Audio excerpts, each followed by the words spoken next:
આમ હગા હાડુભાઈ ની જેમ ભેટીને ઉભા હોય. ગીરદી એવી કે આપણો ઢીચણ ખંજવાળવા જઈએ ને બાજુવાળાનો ઢીચણ આવી જાય અને ઈ પાછું સૂચના આપે કે નખ કાપીને આવતા હોય. આ કોકના ઢીચણ ખંજવાળવાનો કોન્ટ્રાક્ટ રાખ્યો છે. પહેલી વખત હું મુંબઈ ગયો સાહેબ, પહેલો જ કાર્યક્રમ ને લોકલ ટ્રેનમાં બેઠો, પાર્લા ઉતરવાનું હતું, મને કોઈ ઉતરવા જ ન દીધો. કારણ કે ઉતરવા ગયો એવો એક ફ્લો આવ્યો, ખૂણામાં નાખી દીધો ઠેઠ. હું તો રોવા માંડ્યો. એક ભાઈ ઓળખી ગયા, ટીવીમાં જોયેલો મને કે જગદીશભાઈ ત્રિવેદી. મેં કીધું હા. મને કે હાસ્ય કલાકાર. મેં કીધું અત્યારે રોઉં છું. મને કે કેમ? મેં કીધું મને કોઈ ઉતરવા ન દીધો.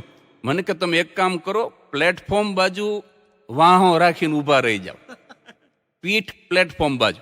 એટલે મને કે ગાડી ઊભી રહે ને એટલે તરત પગ મૂકી દેવાય.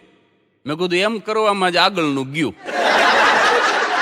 કારણ કે પ્લેટફોર્મ બાજુ પીઠ રાખીને ઊભો રહ્યો, તે પ્લેટફોર્મ પર ઊભા તેને એમ થયું કે આને ચડવું લાગે છે. ધક્કો મારીને પેલા મને ખૂણામાં નાખ્યો, પછી ચડ્યા.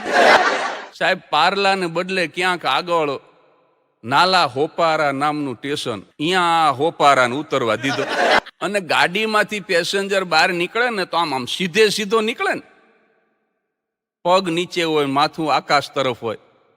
સાહેબ, હું તો શેરડીના ચીચોડામાંથી જેમ હાંઠો નીકળે, પગ આડા ને માથું આડું, આમ ડબ્બામાંથી આડો બહાર પડ્યો.